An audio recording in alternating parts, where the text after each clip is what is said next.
ભાવનગર શહેરના plastic manufacturing એસોસિએશનના પ્રમુખ અને મહાજનના પ્રમુખ ભૂપતભાઈ વ્યાસ 24 તારીખના રોજ પોતાની કાર લઈને ઘરે જતા હતા ત્યારે મોતીબાગ ટાઉન હોલ પાસે અજાણ્યા શખ્સોએ કાર અથડાવી ઝપાઝપી કરી લૂંટ ચલાવી હોવાની ફરિયાદ નોંધાવી છે। ભૂપતભાઈ વ્યાસની કાર સાથે મોતીબાગ ટાઉન હોલ પાસેથી પસાર થતા હતા ત્યારે એક કાર અથડાવીને કેટલાક શખ્સો ભૂપતભાઈની કારમાં બેસીને તેમના ધમકાવવા લાગ્યા હતા અને પૈસાની માંગણી કરવા લાગ્યા હતા। આ માથાકૂટ દરમિયાન અજાણ્યા શખ્સો 5000નું કવર લઈ લૂંટી ગયા હોવાના અનુમાન સાથે નિલમબાગ પોલીસ સ્ટેશનમાં ફરિયાદમાં નોંધાવવામાં આવી છે। 3 શખ્સો સામે ફરિયાદ નોંધાયા બાદ પોલીસે આગળની કાર્યવાહી હાથ ધરી હતી અને સાહિલ અબ્દુલ રજાકભાઈ મોબ, સાહિલ સાદિકભાઈ ગોરી અને નિલરાજભાઈ કનુભાઈ વાધેલા સહિત 3 શખ્સોને નિલમબાગ પોલીસે ઝડપી લીધા હોવાનું જાણવા મળ્યું છે। જ્યારે બીજી તરફ પોતાની સાથે જે ઘટના બની છે તે અંગે ભૂપતભાઈ વ્યાસે પોતાની આપવીતી ગેલેક્સી મીડિયા સમક્ષ જણાવી હતી।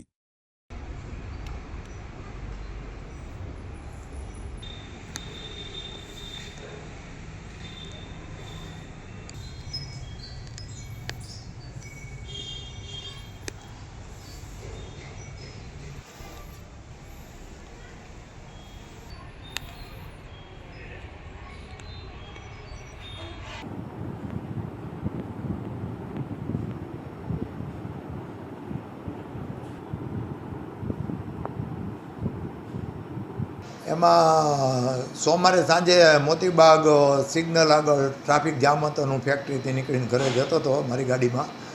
ત્યાં આગળ ખૂબ ટ્રાફિક જામ હતો અને બસ પણ એક ઊભેલી 5-10 મિનિટ ટ્રાફિક ક્લિયર થયો એટલે હું ત્યાંથી પસાર થયો। દરમિયાન બાજુમાં એક ગાડી ઊભી હતી, મારો કાચે બંધ હતો, એના બધા કાચે બંધ હતા અને બાજુ પસાર થયા પછી મને કાંઈક અવાજ આવ્યો, ધડ દઈને મારી ગાડી હારે દરવાજો પટકાડ્યો અને હું જરાક આગળ જાઉં એ પહેલાં એણે ઊભેલા લોકોએ કીધું કે તમારું બમ્પર પણ પકડીને એણે ખેંચી નાખ્યું, નીચે ઢળડાતું હતું ને અવાજ આવવા મળ્યો। એક જણ મારી ગાડીમાં બેસી ગયો, એક બીજો દરવાજો ખોલીને મને પકડવા મળ્યો, અંદર એને ધાક ધમકીને મારી ગાડીને તમે નુકસાન કર્યું છે ને પૈસા દેવા પડશે, નીચે ઉતરને તને જોઈ લઈને મારી ગાડી તો એની ગાડીથી ઘણી દૂર છે એમ ધમકાવીને મને ગાડી ઊભી રાખ કરીને ગાળો દેવા મળ્યો અને ખૂબ ધમકી આપી કે અમારો તો આ ધંધો જ છે અને નુકસાનના પૈસા દેવા પડશે એમ કરીને મેં ગાડી સત્યના પેટ્રોલ પંપ ઉપર ઊભો રાખીને નીચે ઉતર્યો। ત્યાં મારા છોકરાઓ અને બીજા મારા નાના ભાઈના છોકરાઓને બધા આવી ગયા અને એની હારે ચર્ચા હાલતી હતી અને એ માથાકૂટ ખૂબ જ કરતા હતા। અંદર ધાક ધમકે આવીને મને એકદમ ગાડીમાં બેસીને ગભરાવ્યો અને આગળ થોડી વાર એ ગાડી લઈને આવ્યા, તેની ગાડીમાં નંબર પ્લેટ નહોતી, બધાની સામે એણે નંબર પ્લેટ લગાડી અને બધાને ધાક ધમકી આપીને થોડી વારમાં એ લોકો ત્યાંથી નીકળી ગયા। બાકી બધી વિગત એફઆઈઆરમાં લખાવી છે। કોઈ પણ રીઝન કારણ વિના મારે એની હારે કોઈ ઓળખાણ સંબંધ કાંઈ નહોતું, મને ઓળખતો પણ નથી અને મારી હારે આવી રીતે એણે દાદાગીરી કરી અને આ બધું કર્યું અને બધી સંસ્થાઓ ચેમ્બર